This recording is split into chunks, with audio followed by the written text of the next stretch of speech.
Look, a package from a ready-to-eat meal in the trash can. To think a wife would slack off when it comes to cooking.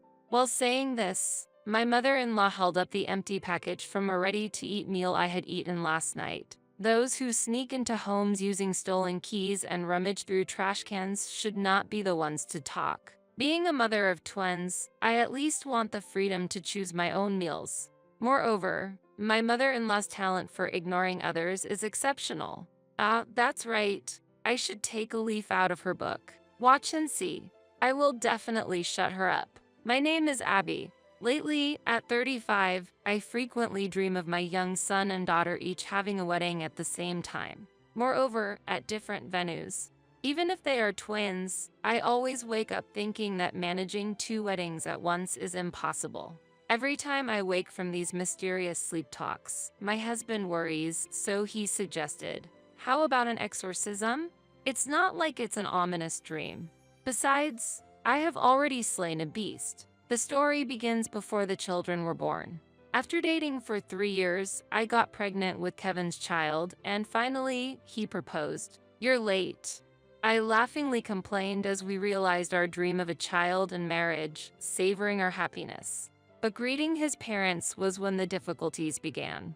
While my family easily approved of the marriage, his family was very strict. Kevin's father had already passed away, and only his mother lived at home. She has always been dependent on Kevin, which is why it took him so long to decide to marry me. Kevin was a reliable man and not overly devoted to his mother. His mother, without reason, frequently contacted and visited us, so tried to avoid her. As a result, during our relationship, we never lived together so we could escape from his mother's scrutiny. Kevin often visited my place, practically making our marriage a commuter one. But it was not a luxury. His mother loved him dearly and was overtly hostile when she first met me. An unsuitable bride is not right for Kevin. She criticized me, saying rude things like, "Is it really Kevin's child? And a flashy woman must have other men." Sorry, my family and I just have distinct facial features. Despite her opposition, Kevin decided on marriage, and we formally submitted our marriage registration. He was a trustworthy husband. However, that's when the problems began. After giving birth to twins, I struggled with childcare alone when suddenly his mother started visiting our home. How did she know our address when I never told her? Turns out she followed Kevin. Maybe she should have become a detective. At that time, Kevin was on a business trip for a month to fix a subordinate's mistake. So, I had to deal with his mother by myself. "I'm coming in. I brought food. Want to join me?" she said while already reaching for the door to enter. "Please wait. The room is a bit messy right now." "That's not good. I'll clean it up for you." "It's not like that. I'm tied up with childcare." "I'm sorry. I can't attend to you right now." How relieving it would be if I could say that. However, she invaded the room further before I could fully refuse. What a mess. The living room is really messy. After scrutinizing the living room, she even turned her attention to the bedroom. "This won't do. The sheets are a mess. The kids just fell asleep, so I was resting a bit." "You shouldn't slack off when you're not sick. Do your housework properly." "Yes, I'm sorry. Why must I be scolded by someone who visits without notice?" "Well, let's have lunch. I brought pasta." As she said this, my mother-in-law took out the pasta from the bag. "Wow, it looks delicious," I exclaimed, excitedly. "How greedy of you." "I didn't buy one for you," said my mother-in-law. "What?" I said in surprise, and she just smiled at me. "This is food I bought for myself," she said. It was just a normal takeout order. In the end, my mother-in-law enjoyed the pasta alone, saying, delicious, and made me bring her tea to enjoy her lunch. The visit from my mother-in-law woke up the children who had just fallen asleep. Even when changing the children's diapers, she scolded me, saying, "I'm eating, so please be considerate." I was relieved when she went home earlier than expected that day. But the next day, and the day after, she appeared at our house again. Even when I told her, "Please go home, I'm busy with the children," she insisted, "I will help with the children. I have experience."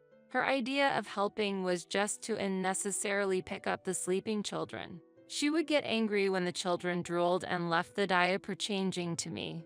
And it didn't stop there. As soon as she entered the house, she would open the fridge, eat whatever was inside, check the expiration dates, and criticize the brands of condiments I used. She scattered the snacks she brought on the floor and complained, "The floor here is dirty. You should clean more thoroughly." The floor was dirty because of her. While being busy and unable to do household chores, she would often criticize me, saying, "You haven't cleaned or you are careless with caring for the children." Just 2 weeks after her frequent visits began, I was mentally exhausted. Why can't I speak clearly? I am conveying it properly. That she's a nuisance. However, she would reply, "I'll be careful next time," but the next day she would pretend to have forgotten, saying, "Did you say something like that?" Asking her for something might be harder than teaching tricks to a bird. I received words of encouragement from my husband, who was away. "Don't think of her as my mother. You can ignore her, pretend not to be home, do whatever it takes to keep her out," he advised. Following my husband's advice, I began using the strategy of pretending not to be home the next day, and it was very effective. My mother-in-law began to leave disappointed, and peace returned to our home. Or so I thought, until the third day of using the silent treatment. An incident occurred. Fortunately, my mother-in-law didn't show up that day, so I went out relieved and had just returned from shopping. As I unlocked the door and pushed it open as usual, I heard the sound of the TV. What? Could it be that my husband has returned? Or could it be a burglar? At that moment, fear almost paralyzed me. "I've been waiting for you." My mother-in-law appeared from the living room. "Mother, why are you here?" "Because you've been avoiding me. Good thing I had a spare key." "What?" During one of her previous visits, she apparently secretly took a spare key that was stored in a shelf at home. I regretted not noticing it earlier since I was busy with taking care of the twins. But even if I weren't busy, it might be difficult to immediately notice such abnormal behavior. But it's good that I came. It seems you can't manage without me. The room gets messy the moment I look away. "What?" "But I just cleaned yesterday." I thought the room shouldn't be as messy as she said, but when I looked around the living room, it was clearly more disordered than before I left. Clothes pulled out of the dresser were scattered on the sofa and floor. The trash can had been knocked over, a strong smell of organic waste filled the air, and there were stains from the liquid of the organic waste on the carpet. It's only natural to think, could this devilish woman have done this? Seeing me speechless with dismay, she said with a smile, "Well, I'm leaving now, but please clean up this place." Unable to get the spare key back, and lacking the energy to tidy up the room while looking after the children. It really was the worst. However, this disordered, or rather, filthy room is also bad for the children, so I continued cleaning late into the night, even at the expense of my sleep. I even considered calling the police. Theft, trespassing, and vandalism are not things that should be excused, even among family. The next morning, exhausted, I was startled to be awakened by the loud volume of the television. The noise also startled the children, who all started crying at once. As hectic as this morning is, I thought hazily, wondering why the TV was on. As I feared, when I went to the living room, there was my mother-in-law enjoying watching TV while eating the rice crackers she had brought. As soon as she saw me, she exclaimed, "You're late. It's already 7:30. How long were you planning to sleep? You really are a laid-back daughter-in-law." When I was looking after the house, I never slept this late, she scolded, and I felt my anger rising. "I was up late cleaning the mess you deliberately made yesterday. I wasn't sleeping until 10 or 12 o'clock. Who even gave you permission to enter the house?" Well, you blame others even though you don't clean regularly," she said. "How dare you? I do clean." When I argued back, she sighed and said, "Then I guess we'll have to do a surprise inspection," and started rummaging through the kitchen trash can. She wouldn't listen to me telling her to stop. "Look, a package from a ready-to-eat meal in the trash can. To think a wife would slack off when it comes to cooking."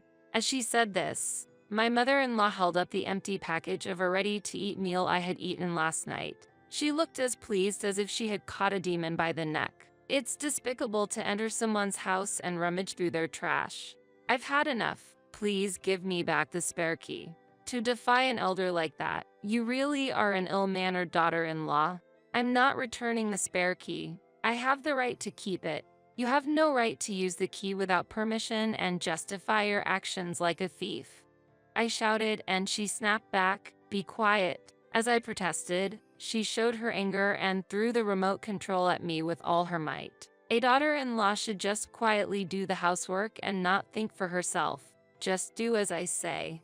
You won't surpass me for 100 years. If you are unlovable, the grandchildren won't be dear to me either. I wonder if I should do something to those kids. Saying this, she shook me repeatedly and hit my head with the remote control that had fallen to the floor.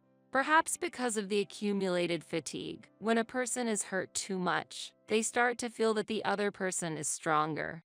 I can't win against this person. It might be easier to just obey than to feel this pain, I thought. Looking back, considering my mother-in-law's age, I might have won with a little resistance. But I am a rational human being. There's a rule that you shouldn't hit people, and I followed it. In the end, I allowed my mother-in-law to keep entering our house with the stolen spare key. When I consulted with my husband, he suggested changing the locks. However, I don't think that would stop her. She had figured out how to bypass not being at home before, and even if we changed the locks and continued to ignore her, she would, for example, ring the doorbell all day or loudly demand to be let in outside so the neighbors could hear. This won't fundamentally solve the problem. When I shared these concerns with my husband, he said, "I'll handle it," and managed to come home temporarily from work. A truly supportive husband. The next evening, when my husband returned home, he called my mother-in-law to our house. She had visited earlier that day as well, so I thought she might resist coming, but she complied obediently because it was my husband who called. "Kevin, you're back. I'm glad you called me." My mother-in-law was pleased. However, my husband greeted her with a stern expression. "Mom, is it true you came over uninvited and took the key?" Well, what a thing to say. Stolen sounds so harsh. I was just borrowing the key to help Abby with the housework and childcare. If you borrow it without permission, that's stealing. But I heard her say lend. Maybe Abby forgot, insisted my mother-in-law. Oh, here it starts again. Whatever I say, her usual tactic is to claim she doesn't remember. I couldn't help but snicker. At my laughter, my mother-in-law clearly showed her discomfort and glared at me. Abby hates me, so she always blames others. Such a daughter-in-law is too good for you, Kevin. You should divorce soon. I can't forgive her for deceiving my son, this unscrupulous daughter-in-law. She exploded in anger. Meanwhile, Kevin was desperately trying not to laugh. As I tried to suppress my laughter, my husband started to speak. "Mom, Abby has told you not to come over uninvited, hasn't she? I don't recall her ever saying that. And you were also told not to open the fridge or give the kids chocolate without asking, right? I don't remember any of that." That's a lie from Abby. "Okay, I understand. Mom, let's go to a nursing home." What? When you have dementia, you can't distinguish between what's yours and what's others, and you end up stealing things without realizing it. That's exactly what's happening to you. Abby wants to forgive you because it's a disease. It can't be helped. Wait a minute, Kevin. Also, looking at how you just behaved, losing control of your emotions and insulting people. These are typical signs of dementia. Kevin, I really am fine. People with dementia always claim that. They say they're fine and then can't listen to others, which is also a symptom. My husband, knowing his mother was fine, pointed out all her behaviors and asserted, "You have dementia." My mother-in-law's face quickly turned red as she shouted, "I am fine," and threw the newspaper she was holding. Dementia can make someone aggressive. The symptoms are quite advanced. We should call an ambulance right away. That's serious. As we spoke with serious expressions, my mother-in-law raised her voice. "Do you really think so?" "Yes, really. You don't need to be a doctor to see it. It's clear that you show symptoms of dementia. or it might be a mental disorder. Mom, which would you prefer, treatment for your illness or a nursing home? As we answered with a smile, my mother-in-law was outraged to be looked down upon like this. Kevin, when did you change so much? Is it because of her that you've gone crazy? I've always felt suffocated by your overprotection. Nothing has changed. It's only natural to become stricter with you as the family grows. But if you're sick, there's no helping. We should forget about the past and go to the nursing home. Treating your own parent like an enemy? If a parent steals things at home, they can be seen as an enemy. Not just the keys, she might steal other things too. I tried to help Abby with the childcare. Is your idea of helping with childcare just holding the kids and saying, "Let me change your diaper"? Or just holding them? You were only pulling us down, and it was better when you weren't here. Plus, you said scary things about not knowing what you might do to the kids. At my words, my mother-in-law showed a pained expression. I've been hit on the head before, and the police tend to be lenient with family, but with so many dangerous behaviors, if we seriously complain, the police will act. As I gave my mother-in-law a stern look, her body suddenly shook. It was rare for me to show such strong emotions, and my mother-in-law seemed surprised by that. Listen, Mom, if I get serious, I could ask a doctor friend to make a fake diagnosis of mental illness or dementia. If you continue to trouble us, I will seriously send you to a facility or hospital. If you don't want that, stay away from us. My husband slammed the table, which seemed to frighten my mother-in-law as she turned pale and started to tremble. Meanwhile, I rushed to comfort our child, who had been woken up by the noise in the next room. My husband also helped, holding our son. Mom, how long are you going to sit there?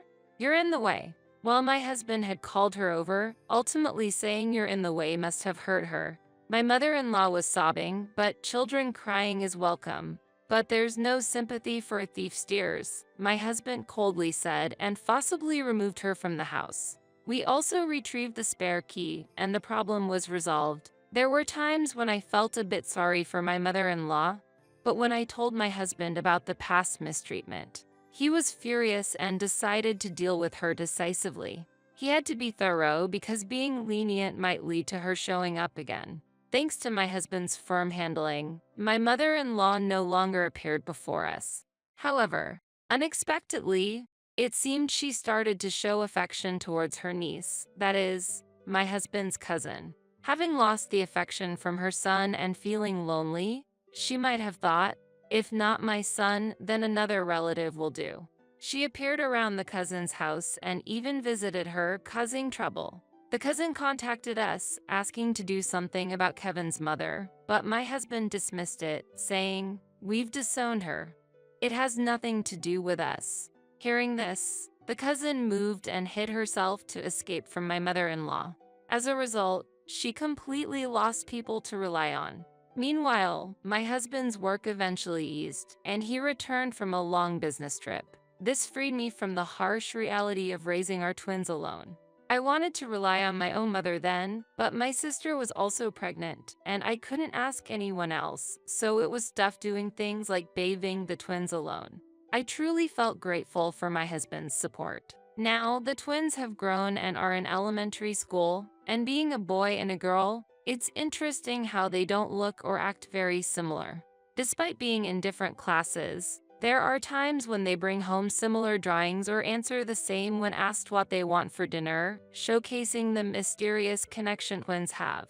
It seems they are connected by something beyond our understanding. My son has a somewhat philosophical depth, while my daughter is very bright and innocent. Usually, girls are said to mature earlier, but in our house, it seems the opposite. It's endearing how my son advises his sister on her failures, acting all big brotherly, saying, "You can do it if you try." On the other hand, my daughter sometimes retorts, "I don't want to be told by you." But that's cute too. Haha. Sometimes they argue, but they often discuss their worries more with each other than with their parents. Probably because they are each other's most important partners.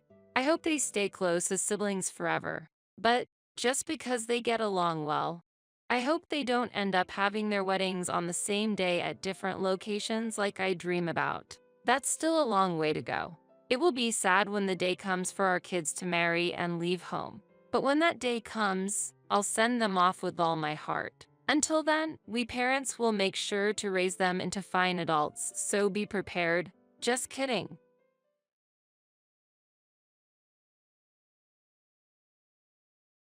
Now the house is mine. If you have any complaints, let's get a divorce. I felt giddy as Ben happily told me he had changed the house to his name shortly after my father's death. There's no way such a change of ownership could be that easy. I thought Ben might be misunderstanding something. If that's the case, I don't mind getting a divorce, but won't you regret it? Not expecting me to agree to a divorce, Ben exclaimed in surprise. What? There's no way I would regret it. Ben replied with full confidence. Will he truly not regret it? If so, I won't hold back either. If he regrets it later, it's not my concern. I laughed inwardly at Ben's naive thinking. I am Kathy Anderson, a 35-year-old public servant with a hard-working personality. I believe that my current profession as a public servant suits me the most. When I passed the civil service exam, my parents were very happy. It was because I was always told by my father to aim for a stable job as much as possible. If I was asked whether civil service jobs are stable, I'd have to say there's no certainty in modern society. However, at present, there are no major troubles, and I expect to continue working as a public servant. There's a reason why my father recommended a stable job. After graduating from university, he chose to work at a startup. Filled with enthusiasm for his new career, he aimed to improve his skills and jumped into a company with only 10 employees. However, sustaining a business for years is a significant challenge. The company my father joined unfortunately went bankrupt after 2 years. While struggling to find a suitable reemployment, my father decided to start his own business. Lacking experience, he started in the food industry and gradually grew his business. As the number of stores increased, he hired many employees and kept an eye on daily sales and profits. Since most of the stores were operated in renovated vacant houses or owned properties, there was no worry about rent. As a result, as the number of customers increased, the revenue grew, and he built a considerable fortune over 35 years. However, he also experienced many hardships during that process. The instability of a life as an entrepreneur accumulated daily stress. As profits began to rise, people motivated by money gathered, leading to difficulties in human relationships. Sometimes, employees would even take off with the store's funds. Building wealth was not easy. Therefore, I think my father wanted me to avoid the hardships he experienced and wished for a comfortable life for me. I am satisfied with my job as a public servant, a job that suits my nature. While not affluent, I can maintain a normal life without any issues. Hence, I believe stable days like these are the best. I'll be home late tomorrow, so I don't need dinner. That was my husband, Ben, informing me. This wasn't the first time he had said this. After dinner, while I was washing the dishes, I asked while wiping my hands, "Working overtime again? Is the factory that busy?" "It's a busy period right now." Ben works in a semiconductor manufacturing plant on the assembly line. Having worked in this job for 18 years since graduating high school can be extremely challenging, considering you process parts every day for 8 hours straight. It's nothing for me, but for Ben it seems to be easier than using his brain. I can understand since semiconductors have been scarce recently. Must be tough. Yes, so I might be a bit late. Understood. Take care. Lately, it's become common for him to come home late, sometimes not returning until after midnight in the worst case. I can hardly believe he's working this late, so he's probably having a drink somewhere after work. I understand the urge to unwind with alcohol, but I feel the frequency has increased too much. However, it's difficult to say that to Ben. Telling him not to drink when he's exhausted from his daily demanding job might provoke a backlash. Fortunately, his drinking expenses are covered by his own allowance, so it's not a big issue. As I watch Ben head to the bedroom, I roll my shoulders extensively. Lately, my shoulder pain has worsened. Life with Ben is full of mismatches, and it seems like the mental stress is starting to manifest itself physically. I try to tell myself not to overthink. I met Ben during my second year of high school. He was attending a nearby boys' high school and approached me during a cultural festival. Initially hesitant when the younger Ben asked for my contact information, I eventually gave in to his persistent approach. When I asked why he was so interested in someone as plain as me, he shyly admitted that he liked my appearance. On the other hand, I had a rather frivolous impression of Ben at first, so I was quite worried. However, contrary to my expectations, his sincere personality became evident, and I gradually found myself drawn to him. Even after Ben started working post-high school and I became a civil servant following university, he has always been my partner. We got married at 27 but haven't been blessed with children. It may not be possible anymore, but I feel our life together is not bad. As long as I can spend the future with the present Ben, that's enough. He probably feels the same. In the midst of these peaceful yet busy days, an unexpected call came to my phone. Hello? Kathy. Oh, good. You're there. Are you at work? Yes, what's up? A call from my mother during a weekday in the afternoon was unusual, signaling something must have happened. I asked her why she called. We have a problem. Your father suddenly collapsed. And today, we got the results from the tests. He's been diagnosed with colon cancer. Dad has cancer? I can't believe it. The word cancer from my mother left me shocked. We've never had cancer in our family before. But it's true that my father, being a business owner, had neglected his health checkups. So, it's not surprising that the disease was discovered late. I'm telling the truth. And it seems to be quite advanced. That's terrible. But aren't there advanced treatments for cancer these days? Unfortunately, in his case, they said he only has a few months left. A few months? That's unbelievable. It was an unbearable reality. At 60, my father's rapid cancer progression made sense. Due to the late discovery, the cancer was terminal, and despite medical advancements, treatment would be challenging. My mother explained through tears. I understand. I'll return home for a bit. I'll talk to Ben too. That would be helpful, Kathy. My father is an important figure to me. I couldn't just stand by when he's in trouble. Ben would understand. Distracted, I finished my work and headed home. Ben, who had returned home unusually early, noticed my somber demeanor and asked, "What's wrong? You seem down." Ben was enjoying a beer in the living room. I shared everything about my mother's call with Ben and discussed returning to my parents' home for a while. That's worrisome. Understood. Support your father while you're there. Thank you. Sorry for not being able to prepare meals while I'm away. No problem. I've been getting home late from work lately. I'll just eat out in the meantime. But you should have a proper meal once in a while. Don't worry, I'll be careful. Ben listened calmly. Feeling reassured, I started packing for my trip home the next day. As bedtime approached and I was about to head to my room, I heard Ben's voice on the phone from his room. He must be talking to someone. I didn't intend to eavesdrop, but I stopped in my tracks when I caught a snippet of his conversation. It seems he will pass away soon. Can you do something about the matter we discussed earlier? Pass away? Was he talking about my father? Yes, that's right. I understand. Please take care of it once he's gone. It wasn't clear who he was talking to or what the arrangement was, but it was evident that the conversation was about my father's situation. Why use such a term as gone? Ben had never spoken disrespectfully about my father, even if their relationship wasn't especially close. Ben wasn't the type to be indifferent in such a critical situation. Yet, why does it seem like Ben doesn't care about my father? Even though my father is terminally ill, he is still alive, and discussing matters after he is gone with someone else is inappropriate. At that moment, my trust in Ben wavered. Since then, I couldn't shake off my suspicions about Ben. Take care, Ben said cheerfully as he saw me off, but I couldn't stop thinking about his phone conversation on my way home. It seemed like he was plotting something. If it's related to my father, it must be about money. I never told Ben about the extent of my father's wealth. I felt discussing finances might lead to problems, so I decided we could discuss inheritance when the time came. At this stage, I didn't see the necessity to talk about it. I wasn't hiding it. I just thought it was premature. But what if Ben knew about my father's wealth and was targeting it?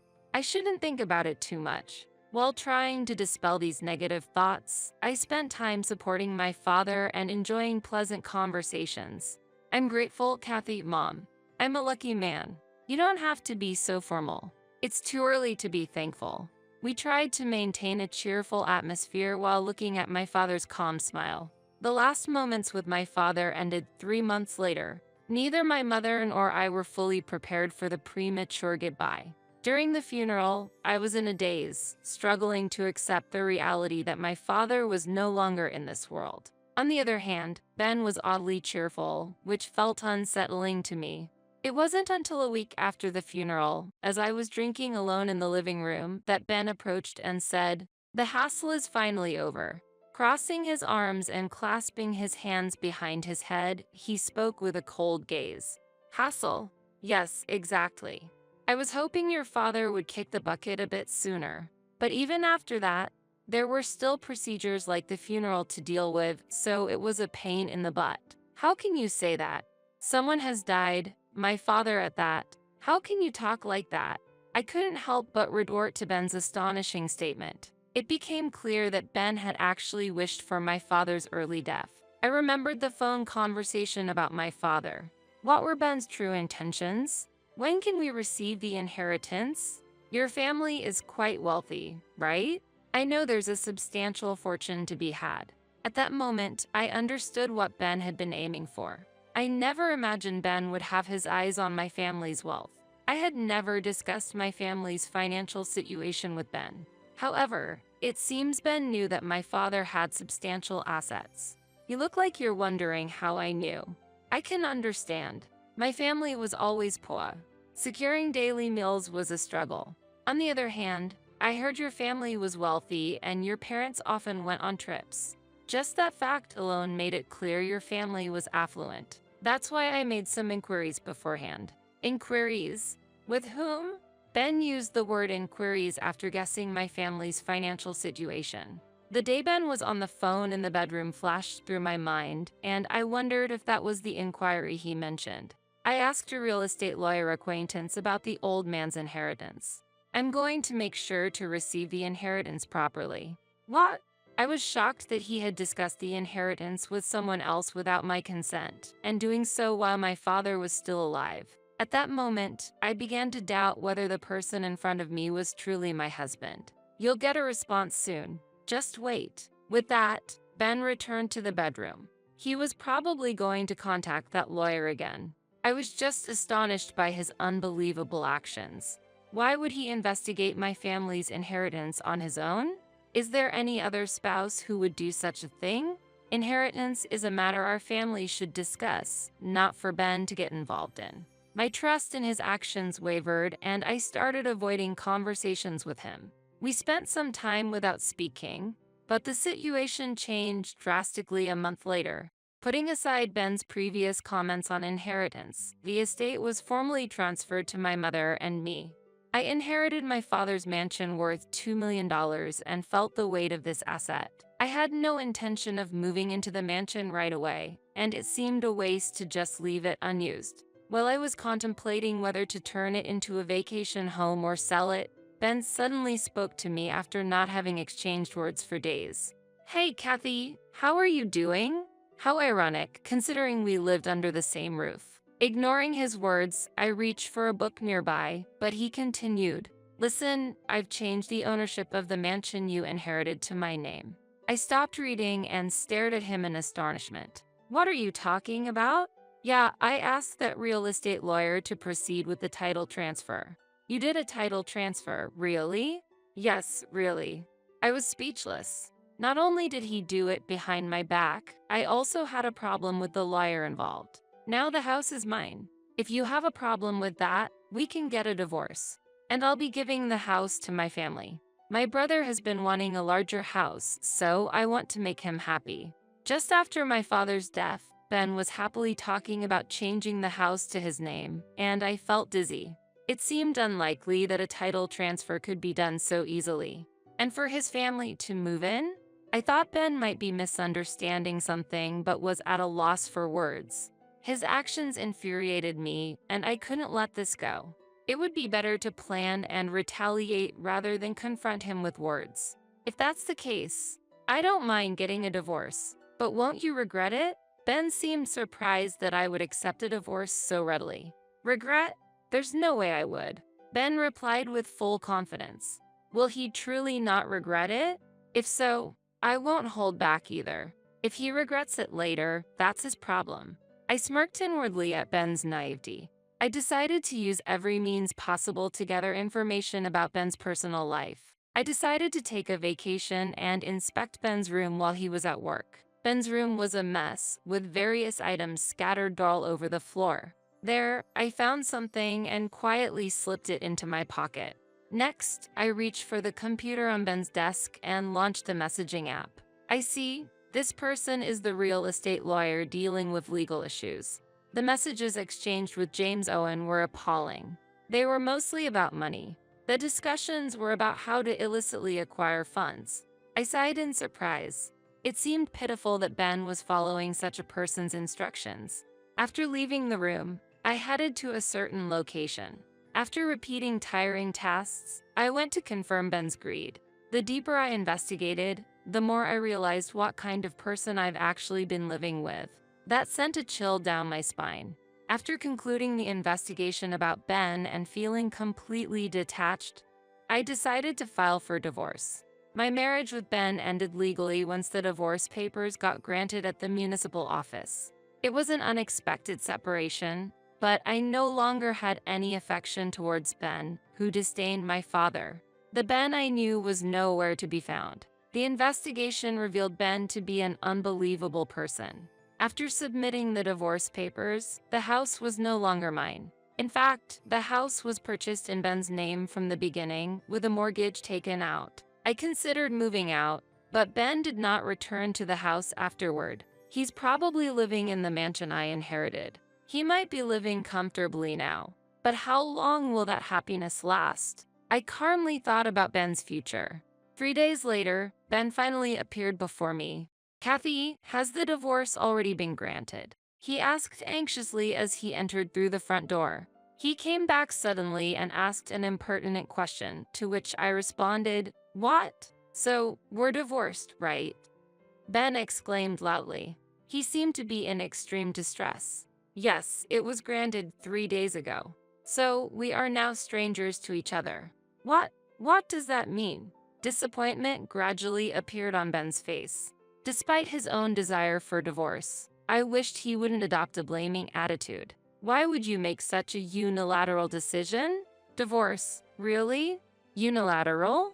You're the one who wanted a divorce, remember? What are you talking about now? Ben fell silent at my logical response. His sudden issue with the divorce was clear to me. "Kathy, please, let's start over. Otherwise, I'll." Ben knelt down, looking dejected. While feeling sorry for him, I asked, "Did something happen?"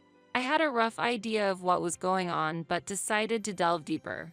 "Just now, debt collectors came looking for me.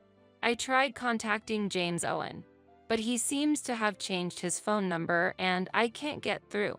I sent an email but got no response. It looks like I've been deceived by him." James Owen was that self-proclaimed real estate lawyer. While Ben's explanation was fragmented, I grasped the gist of the situation. It became clear what Ben had been involved in when I searched through his room. "It seems you were obsessed with gambling. There were gambling receipts scattered all over your room. I also investigated your visits to the local casino. You've been going there for almost a year, right? Is that why you ran out of funds? Checking our joint bank account, I noticed gradual withdrawals that I couldn't recall, and it turned out you were also taking money from our savings. Is that why you were duped by that real estate lawyer?" Exactly. Ben had been secretly spending his days gambling without my knowledge. The reason for his late returns was not due to drinking parties but because of gambling. When the inheritance from my father came up, It must have seemed like an opportunity for him. He had consulted with the so-called real estate lawyer Owen on how to get his hands on the inheritance. Yes, that's right. I know gambling is wrong, but I was deceived by that person. The grand mansion that Kathy inherited didn't become mine. I'll go bankrupt at this rate. That would be sad, right? That's why I'm asking for help. How ironic of him to propose divorce only to beg for reconciliation later. I felt contempt rather than anger for the pitiful behavior of my former partner. Has he forgotten that he secretly wished for my father's death and insulted him? I couldn't even consider that man as my ex-husband. What? What are you talking about? You're the problem, aren't you? Sympathy. I have no such feelings for you. After all, getting deceived was also due to your carelessness. The real estate inherited from my father is in my name and not subject to division. Changing its ownership without consent is impossible. Yet, you were naive enough to get deceived by James Owen, and now you come asking for help? I will never forgive you, not in a lifetime. Seeing my face filled with anger, Ben got scared. I opened the front door, leaving him aside. If you don't mind, I will move to the luxurious house I inherited from my father. As for you, try to manage your life in this house. Oh, and don't forget about the loan repayment. Good luck. Wait, despite his call from behind, I coldly left him behind and walked away with dignity. 7 days later, I was surprised by an unexpected call. Seeing the name displayed on the screen, I couldn't believe my eyes. It was Ben's mother. I answered the phone, anxious that she might criticize me for the divorce. However, the words I heard were completely unexpected and surprising. Kathy, I'm truly sorry. My son seems to have committed something unforgivable towards you. I'm honestly at a loss for words on how to apologize. Her voice was filled with deep regret and apology. I responded with some confusion. No, there's no need for an apology. Please don't worry about it. But she didn't accept my words. No, I can't just leave things as they are. I heard my son is trying to have you shoulder his debt repayments, and I'm both shocked and profoundly disappointed. We plan to give him strict guidance at home from now on. I've warned him to be prepared for a tough time. We won't let him gamble ever again, and we'll teach him the importance of money management. For a while, he'll have to take on all responsibilities for work and home life on his own, she expressed her firm resolve. Ben's mother felt strong anger towards her son's inappropriate actions, and he was about to face some harsh days, she passionately explained.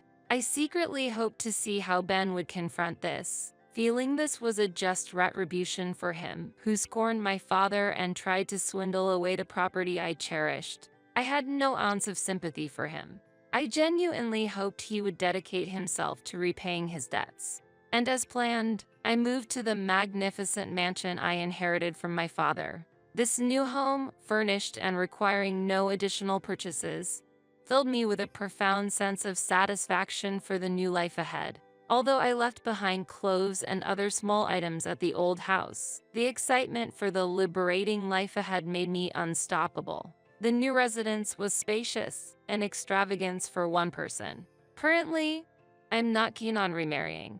However, if fate smiles at me and I meet a soulmate again, I'll invite that special person to this expansive living space. Imagining the expression on the future spouse's face as they enter this house brought a smile to mine. This hopeful anticipation is a significant light of hope for me now. And I sincerely say, thank you, Dad. This valuable house, his last gift, is more than a physical space. It's the foundation for starting a new life, a place that connects me to the past and steps into the future. I've become part of the household with Cindy and the others. They need their private space, so you and Nicole will give up your room to Cindy and Ben. At dinner, my husband Aaron told me about the sudden cohabitation with his sister-in-law Cindy and her son Ben. Confused, I naturally questioned Aaron. Why did it come to this? I haven't heard anything. Does this mean we're losing our room? Faced with Aaron's matter-of-fact attitude, both Nicole and I raised further questions, but he continued without showing any consideration for our concerns. You two should spend time in the living room. It's better for Cindy and her family to have a private room so they can relax and feel at ease. What does that mean? Cindy has been struggling to find stable employment ever since her divorce. Who else will support them if not us? But what about the living expenses? We can afford to take in Cindy and her family. Don't worry, I'll cover those costs. Besides, you're living off the money I earned too, so don't complain. If you want to stay here, do as I say. Why do we have to make space for them? It's unreasonable to defy the family breadwinner despite the fact you have to rely on my income. You claim to be working in your room, but you're just playing on the computer. If you're unhappy, consider divorce. Aaron coldly stated, despite Nicole being nearby. His words made me feel my love for Aaron fading. Hiding my disappointment, I calmly responded to him. Understood. I'll have the room cleaned up by Saturday. I, Jennifer, am a freelance web designer working from home, living with my husband Aaron and our daughter Nicole. Thanks to my uncle Dan, we live in a comfortable 4-room high-rise apartment close to the station. Jennifer, would you like to live in my apartment? I bought it but often relocate for work. As a bachelor, I'd appreciate having someone reliable living there, he offered. Really? Your apartment is quite luxurious, isn't it? Yes, but an unused house deteriorates. If my beloved niece and her family could enjoy living there, it would make me happy. Thank you so much, Uncle. We gladly accept your kind offer. Aaron, please take good care of Jennifer. He has always treated me like his own daughter and was very happy when I got married. Now, under the guise of being entrusted with the management of the apartment, we live there for much less than the market prices would allow. Located in the prime area of New York City, the apartment offers a child-friendly environment and convenient commute, satisfying Aaron greatly. What if we make this room our bedroom and Nicole's room? Sounds good. What will we use the other rooms for? How about turning each room into a room for private use? Having a workspace would make my work more efficient. I like that. I've been wanting space for my hobby items too. And just like that, we designated the rooms as follows: Aaron's space, our bedroom, Nicole's room, and my workspace. Initially, our new home felt very comfortable, and there seemed to be no issues. However, 3 months after moving in, the situation began to change. Hey, big brother, thanks for having us over. Welcome Cindy and Ben to our home. Hello. My sister-in-law, Cindy, and her son Ben started visiting weekly. Your place is so convenient for shopping and relaxing. The rent must be quite high, right? Well, yes, but I earn enough to manage. I'm jealous, Jennifer. Being supported by my brother. BDW, can I have some coffee? And hurry up, will you? And Jennifer, I'm thirsty. Please give me some juice. Hurry up, hurry up. Jennifer, since Cindy and her family are here, don't lock yourself away. Hurry up and entertain them. You really lack consideration.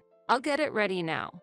When Cindy and her family visited, Aaron insisted on hospitality without considering if I was busy with work. It seemed Cindy and her family didn't care about my burden and took the forced labor on me for granted. After they left, I quietly shared my feelings with Aaron.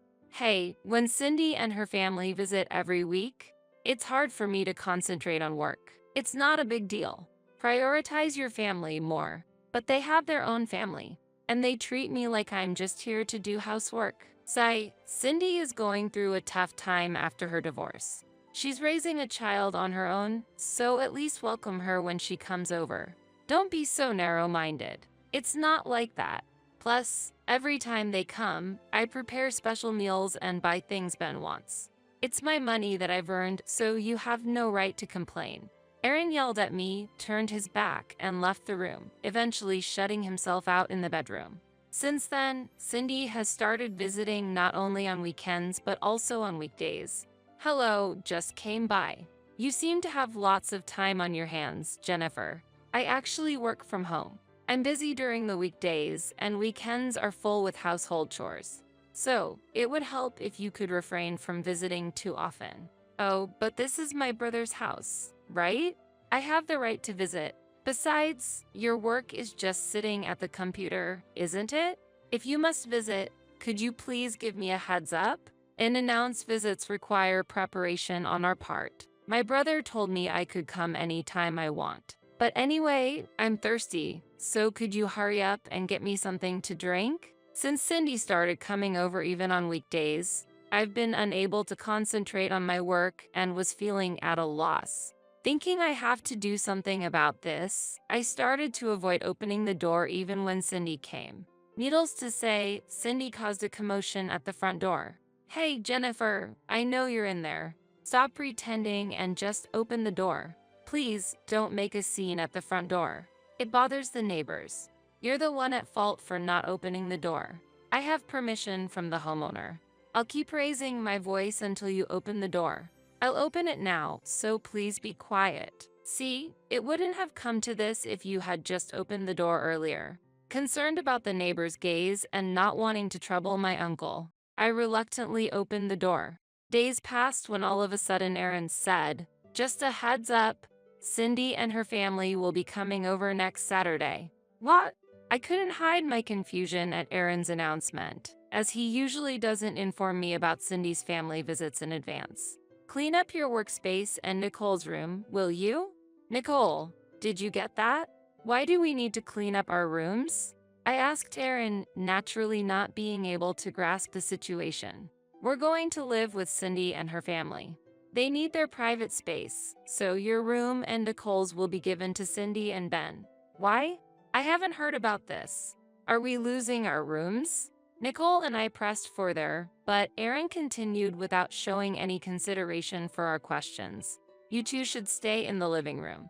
It's better for Cindy and her family to relax in a private room without feeling obligated." What do you mean by that?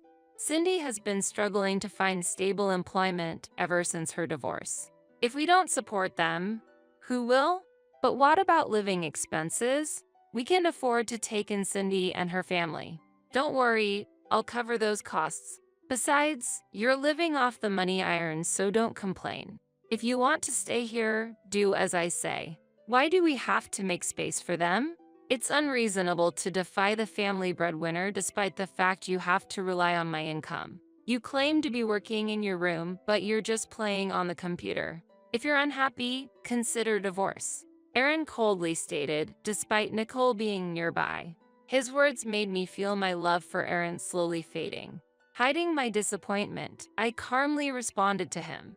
"Understood. I'll have the room cleaned up by Saturday." The next day, when Aaron returned from work and saw me tidying up the room, he nodded in satisfaction. "Make sure you finish before Cindy and her family arrive. I'm well aware of that." What's with that tone? Nothing at all. Aaron seemed displeased with my sullen response, rummaged through his bag, and pulled out a piece of paper. "I've despised your rebellious attitude from the start. Be prepared for a serious consideration of divorce if you defy me again." With that, Aaron threw the signed divorce papers at me and locked himself in his room. I picked up the thrown divorce papers, carefully folded them, and put them in my pocket, then continued tidying up the room. And then Saturday came. As Aaron had foretold, Cindy's family came over. "This is your new room, Cindy. Feel free to use it without any hesitation. And this way is Ben's room." Aaron greeted Cindy and her son with a smile, guiding them to their new rooms. The room that was once my workspace and Nicole's room were now empty, and Cindy and her family were delighted with their new space. I'm glad. This room has good sunlight and a great view. It's spacious and perfect. Thank you so much, brother. Uncle Aaron, this is my new room, right? Yes, that's correct. It's wonderful. I feel sorry for Jennifer and Nicole, but we're family too, so it can't be helped. Cindy, there's no need to worry. Jennifer and Nicole are used to living in the living room, right, Jennifer? In response to Aaron and Cindy's cheerful demeanor, I raised a question. I don't mind giving up the room, but how will we cover the rent and Cindy's living expenses? Aaron vehemently argued, perhaps not grasping the intent behind my question. Of course, life goes on. The additional expenses for Cindy and Ben are no problem. Why such a question? Hasn't our household been sustained by my income? Your minimal income makes little to no difference. My salary alone is enough to get by. Is that so? Well, it's irrelevant to us since we'll be leaving this room soon anyway. Be quiet. Why dampen the mood on such a joyful day? If you want to leave, feel free to do so. It'll be financially easier without you. Yes, you say you're working, but in the end it's just for display, no? Playing on the computer doesn't earn an income. I don't mind leaving this room, but won't you struggle to make ends meet without me? Against Aaron and Cindy's disparaging remarks, I presented them with reality. Can you still say that after seeing this? I showed them a piece of paper. What is this? This is the lease agreement for this house. What? The rent is $1,800? Aaron began to panic upon seeing the amount of the rent. Yes, remember when we rented this house from Uncle Dan? We officially went through a real estate agent for the contract. You signed without checking the details. Huh, no way. I thought it would be more affordable since he's family. But what does it matter? Brother has been paying up until now. So there's nothing to worry about, right? Staying here means Aaron will have to bear the full rent going forward. Are you truly able to do that? I posed this question to Aaron, but he was at a loss for words. Naturally, you can pay, right? Right, brother? Aaron remained silent, his face turning pale, while Cindy couldn't hide her anxiety. Brother, are you okay? Say something. Since Aaron remained silent, I explained the situation. Actually, his monthly income is only $1,300. That's not enough to live in this housing, let alone cover the rent. Huh, what do you mean? Brother's income is that low? Yes, he's been working temporary jobs. Then, how have the rent and living expenses been managed up to now? I've been paying for them. I earn more than 3 times his income with my web design work. No way, you earn that much. It might be hard to believe, but it's the truth. I've been silent about it, maybe giving you the illusion that you were supporting the household alone. But in reality, living here was impossible on your salary alone. That means Nonetheless, despite your excessive spending on Cindy and Ben, you've not contributed enough to the household, not realizing who was actually supporting the household. You've been truly ignorant. Aaron was speechless against my rebuke. At that moment, Cindy said smoothly, "But if my brother, who is your husband, defaults on the rent, you, as his wife, would also be responsible, right? Ultimately, you'd be in trouble too." Yeah, and Uncle Dan would just be saddened if he knew you were defaulting. When Aaron brought up Uncle Dan, I was just astonished. But Aaron and I are already divorced, so it's irrelevant to us. Divorced? I wasn't aware of that. Forgot about the divorce papers you gave me? I've already signed and submitted them. That was just meant to intimidate you. What are you saying now? I never thought the divorce would actually go through. I wasn't serious. But it's already been officially accepted at the city office, so it can't be undone now. How? Aaron weakly fell to his knees upon facing his reality. If you can't pay the rent, you should move out soon. We can't trouble Uncle Dan. As I tried to leave, Aaron and the others hastily tried to stop me. It was my fault. Let's all get along as a family. Uncle Dan provided this house hoping for that. That's right. We'll return your former workspace. Ben and I can share one room. That should be no problem. Their self-serving proposals only fueled my anger to its peak. Don't make fun of me. I can't allow you to waste Uncle Dan's kindness like this. We're already divorced. We're neither a family nor anything else anymore, just strangers. Leaving those words behind, I left the apartment. Later on, it seemed there was an attempt by Aaron and the others to stay in the apartment. But Uncle Dan decided to revert the rent to market price after hearing from me. I had significantly reduced the rent to less than half the market rate, thinking my niece's family would live there. If Jennifer and her family are no longer there, I'll revert the rent back to the original price. We can afford to pay $4,000 a month. Brought back to reality by Uncle Dan, Aaron and the others were forced to leave the apartment and look for a new place to live in. Due to their income situation, they could only afford to live in an old one-room apartment, barely making ends meet there. Since life was difficult with just Aaron's income, Cindy also had to look for a job. But good jobs were hard to find, and it became a neighborhood rumor that fights between Aaron and Cindy were endless. On the other hand, Nicole and I started unpacking in our new home. Sorry for deciding to move suddenly. The old house was nice, but this new one is lovely too. I like it. Seeing Nicole smile like that, I sincerely vowed to cherish our time together, ensuring our family would live happily and harmoniously in our new home. It seems my husband has been possessed by an evil spirit. This house will be given to Jenny. If you disagree, let's divorce. To think that the house I bought would be given to our eldest son's spouse. You better leave this house quickly. Ha ha. My husband sided with his daughter-in-law. I will put the house under my name. A monthly repayment of $1,800 is possible. Ha ha. My eldest son is also on his wife's side. Well, I'm no longer attached to such a dirty house. Then, as you all say, I will leave this house. You three will suffer from now on. Be on the lookout for what's about to happen. My name is Dorothy, and I am 60 years old. I hold a senior position in a leading company and have a higher status than usual. I live with my husband, Frank, who is 2 years younger than me. Last year, we renovated our house in preparation for the future. Our house was built by my father and has aged and deteriorated over the years. Therefore, we wanted to improve the living conditions to spend the coming years comfortably. However, considering our age, the monthly repayment amount is somewhat high at $1,800. But since I am an executive at a large company, the chances of passing the loan screening are pretty high. Frank works in management at a medium-sized restaurant but earns less than me, so the loan is more likely to be approved in my name. My salary alone makes it difficult to continue with the house loan. This house, originally belonging to your father, is currently registered in your name. I'm sorry, but could you take on the full amount of the loan? In return, I will contribute more to the household than before.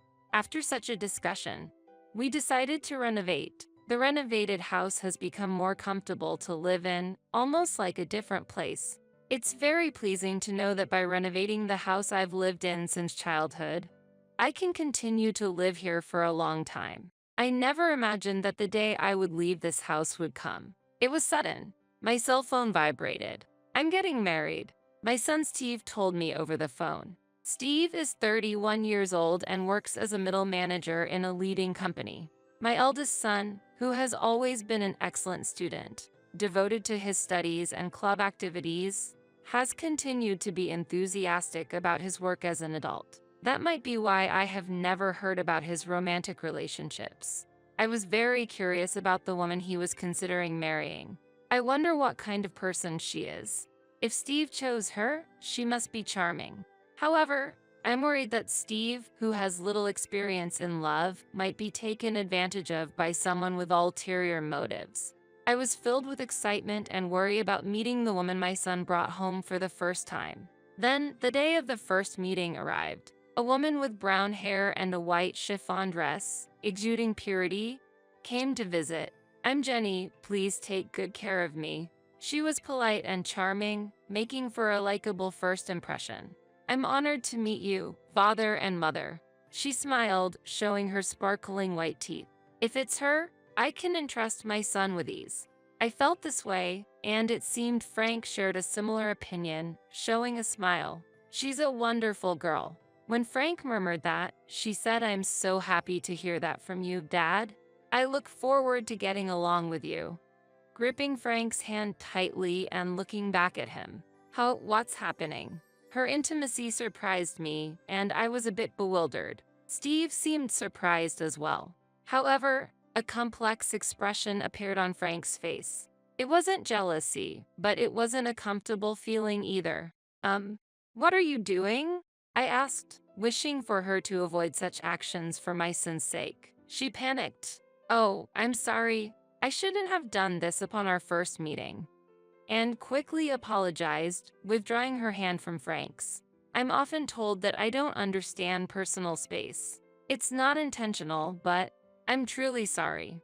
It seemed like it really wasn't intentional.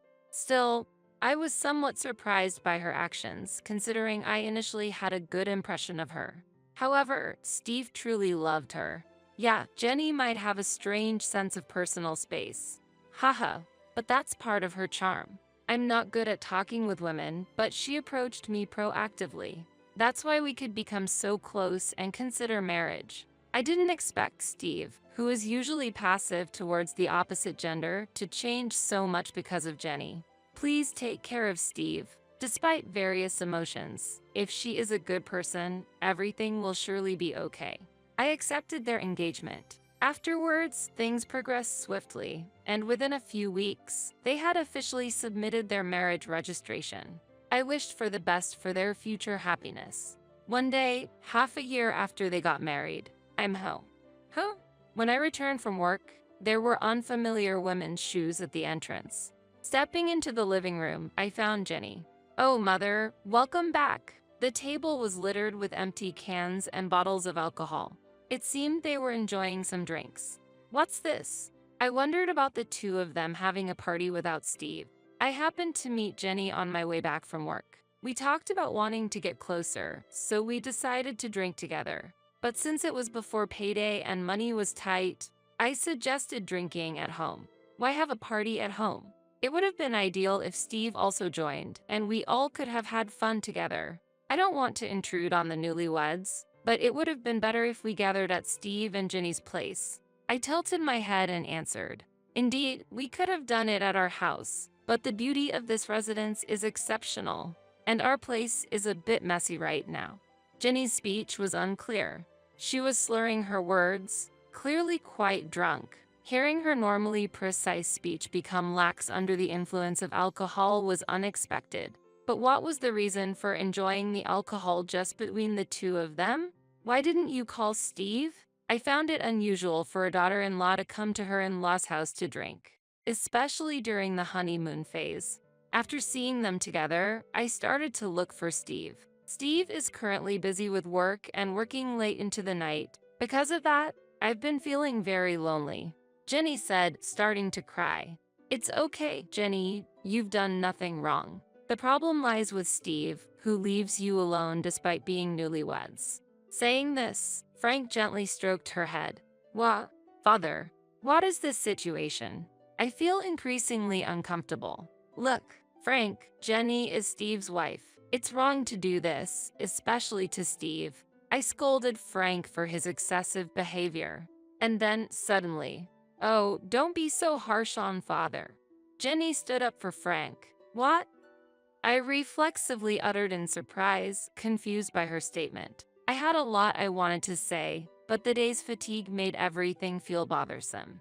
I'm going to take a bath. Please clean up after yourselves, I said with a sigh and headed to the bathroom.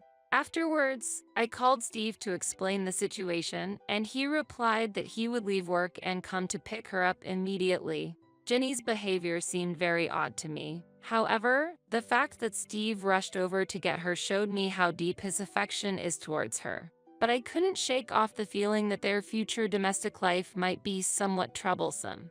Reluctantly, I decided to give advice about their future life when Steve arrived. While lost in thought in the bathroom, quite some time had passed. Returning to the living room with a somewhat dazed mind from the heat, Steve should have already picked up Jenny, but oddly, despite coming by car, they both seemed to be enjoying alcohol. Steve, you came by car, right? Why are you drinking? I asked, to which Steve, appearing drunk and cheerful, replied, actually, Jenny told me to drink, and it turned out we're staying over tonight. It's good news that my son is staying over. However, the unexpected accompaniment of his wife was somewhat concerning. The decision felt quite abrupt. What? I was inwardly astonished, but Steve had already drunk alcohol. Hey, Mom can drive you. It's okay. I didn't want the daughter-in-law to stay over. Despite feeling tired, I offered to drive them home. However, Steve said, come on, it's okay. You're tired too, right? Why don't you join us for a drink instead? With an innocent smile. At that moment, I found myself speechless without any room for argument. Haha, huh? At that instant, a feeling of discomfort sprouted within me. Suddenly, Jenny looked at me with a smirk, as if her smile harbored some conspiracy. Could it be? It seemed like she was laughing at my puzzled appearance. It's just my imagination, right? I truly hoped it was a misunderstanding, but in reality, her plan had already been set in motion at that point. The next day, Jenny apologized deeply for her missteps multiple times. "I am terribly sorry," she said before leaving, and I felt like peace had finally been restored, overwhelmed by fatigue. But when I returned home that day, Jenny was there again. Steve was nowhere to be seen. Disheartened by the previous day's events, there was a change in her demeanor. "I'm sorry for the inconvenience again, but I really wanted to apologize in person," she said, handing over some sweets. "I too lost my composure yesterday. I'm truly sorry." Frank seemed regretful as well. Seeing their remorse, I decided to forgive them this time. "I appreciate it." Jenny seemed genuinely relieved, but perhaps because the situation was quite awkward, she stopped visiting our home afterwards. Honestly, I did not want to get deeply involved either, so I was grateful for that outcome. Then one day, Frank, with a serious look, said, "I have something to tell you." As I waited in the living room, wondering what was going on, Steve and Jenny visited for the first time in a while. "It's been a while," I greeted, but they seemed to ignore my words and passed by as if they hadn't heard me. Perhaps my voice didn't reach them. Suddenly, Frank declared loudly, "This house will be given to Jenny. If you disagree, let's divorce." "What?" I was astonished. The discussion of transferring the house to Jenny came out of nowhere. It was a baffling situation. While I was confused, Jenny said, "Please leave this place." What does she mean? I'm confused. Wait a minute. What do you mean by transferring the house to Jenny? I asked, to which Frank replied, "You've been making Jenny suffer, haven't you? That's unforgivable. She's such a good girl. Making her suffer. There's no such fact." However, Frank refused to listen to my argument. "Shut up. I heard it from her. That's why she was crying, saying she couldn't go home." Frank continued angrily, with Jenny shedding tears. "Why has it come to this?" Then Steve also burst out in anger. "I never thought my mother could do such a thing. You're horrible." The more I denied, the angrier they became, and Jenny's tears didn't stop. "That's why we're going to divorce. Leave this house immediately. I plan to continue living here with them." I couldn't understand why I had to transfer my own house to Jenny. When I asked for the reason, because Jenny is deeply hurt. We could have sought compensation, but we thought of a better solution. "Taking this valuable house from you and giving it to Jenny is the appropriate punishment for you," was the response I received, even though I didn't make her suffer. Why should I face such retaliation? It's impossible for Jenny, who quit her job after getting married, to pay a monthly loan of $1,800, I argued. "Don't worry. We'll change the name to Steve. As long as Steve is working, the name change should be possible right away." However, there are restrictions on changing the name on a loan contract, so it wouldn't be that simple. In reality, changing the loan terms wouldn't be easy. I doubt the bank will allow it. When I counted, Frank said, "Don't worry, not only you, but Steve also works at a letting company. Plus, I have an acquaintance at the financial institution where you have the loan. If I talk to him, it should go smoothly." Appearing fully convinced. "Yeah, a monthly repayment of $1,800? Piece of cake." Influenced by Frank's confidence, Steve also agreed. Gradually, the reality of transferring the house to them became apparent. I've said it many times, but I didn't do anything to her. There's no way I'm handing over this house. As I strongly objected, they became furious again. I was fed up with this situation. Then Jenny, who had been crying all this time, spoke up. "Mother, for the sake of us and our unborn child, please," she pleaded while caressing her belly. Unbelievable. "Mom, Jenny is actually pregnant right now. If her mental state becomes unstable, it could lead to the worst-case scenario. That's why I hope you can be a bit more lenient." Steve revealed the fact of her pregnancy. Indeed, stress during pregnancy should be avoided. However, being forced to transfer my home based on unfounded accusations is unacceptable. My heart was filled with turmoil. "I need some peace and quiet," I said, leaving the scene for the bedroom. Could I have unconsciously made Jenny suffer? I pondered while lying in bed when I found a strand of brown hair on the bed. What's this? Both Frank and I have black hair, so finding brown hair here is strange. Could it be Frank? My heart was disturbed. After the recent troubles, to find such a shocking discovery was overwhelming. I was getting confused. What's in the world?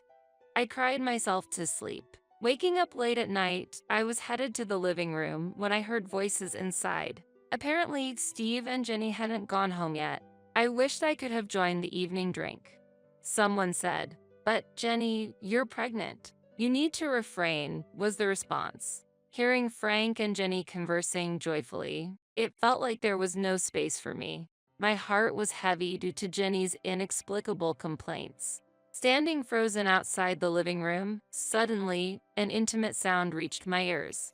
"Ah, Jenny, I love you." Frank's voice. "Stop it, Frank. If Steve and Mother find out," Jenny replied. Shocked, I was disturbed by what Frank and Jenny were doing. "What on earth is happening?" "Don't worry. Steve is completely drunk, and Dorothy has been cooped up in her room all this time. She must be asleep by now." Haha, they were discussing. Haha, maybe she's angry and hiding under the bed? How funny. Haha, they laughed together. The brown hair I found was probably Jenny's. This is very unpleasant. What were they doing on my bed where I slept? I felt sick. They intend to push me out and secretly enjoy themselves with Jenny. My house being used inappropriately like this. Fine. I'll leave this uncomfortable house behind. However, I won't forget this.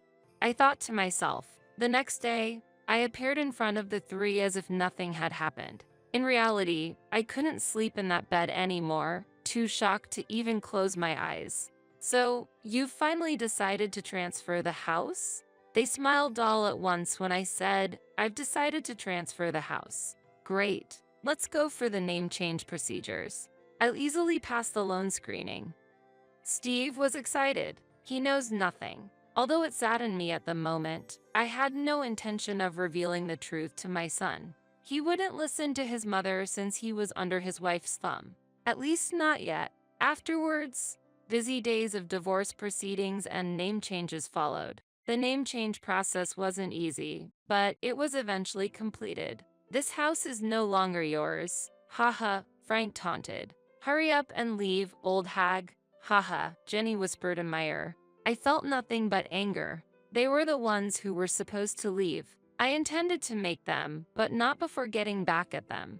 Letting go of the home I had lived in since I was born was painful. Yet, I could no longer feel attached to a place associated with infidelity. I planned to use this abnormal situation to create turmoil between them. Wait and see when the time comes. A month after I left the house. "I'm ready," is what I said and headed to my former home. As I pressed the doorbell, Frank responded irritably, "What do you want, stranger?"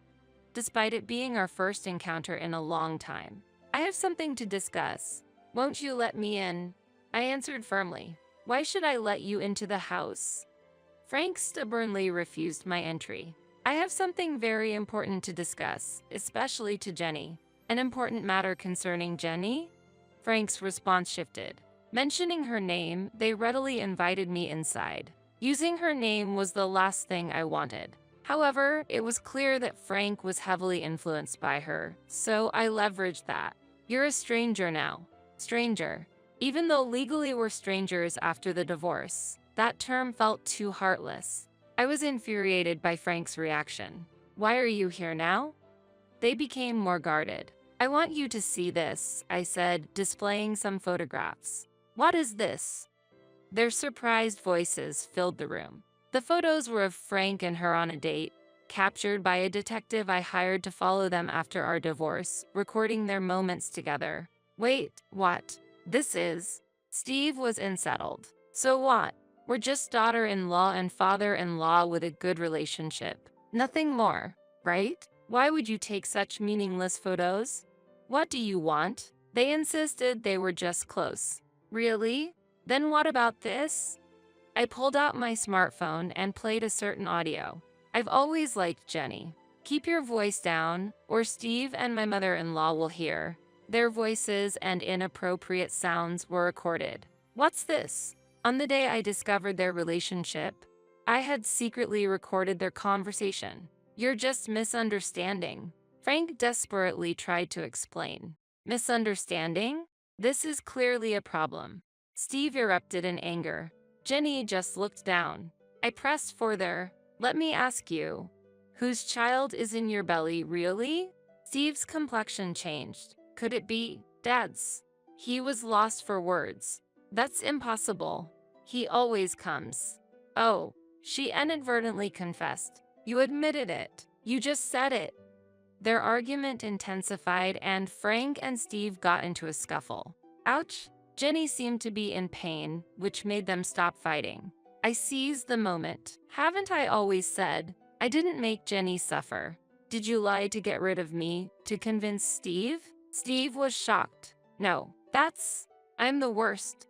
Why didn't I believe my mom? He blamed himself for being swayed by Jenny and doubting his mother. It's so clear now. We should talk about this. Steve raised his voice at them. Initially silent, with all this evidence, are you considering a lawsuit? Apparently, Jenny initially had genuine feelings for Steve. But upon visiting our newly renovated beautiful home before their marriage, she began to desire it. My family home was a bit run down, and I aspired for such a beautiful house. The interior was also quite lovely. She tearfully explained. Wanting the house, she decided to get closer to Frank, using opportunities when he returned from work to drink without Steve. The months she didn't visit the house, she became close to Frank, plotting to get rid of me. You could have just suggested living together from the start. When I said that, she remained silent before finally responding. I don't have a positive impression of mothers-in-law. My own mother and grandmother were always fighting, and my grandmother constantly bullied my mother. So, I wanted to avoid living with my mother-in-law. Getting rid of you was the only solution to live comfortably in a beautiful house. If she had such an image of a mother-in-law, she wouldn't want to live together.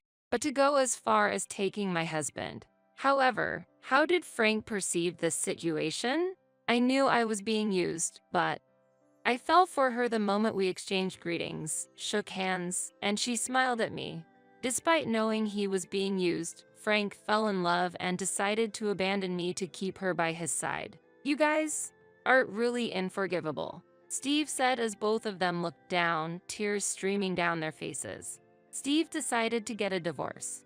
DNA tests on the newborn confirmed Frank as the father.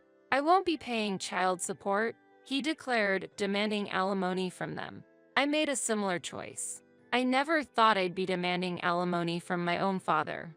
I gently patted Steve's head as he sobbed. Our lives were thrown into chaos because of a foolish woman's actions.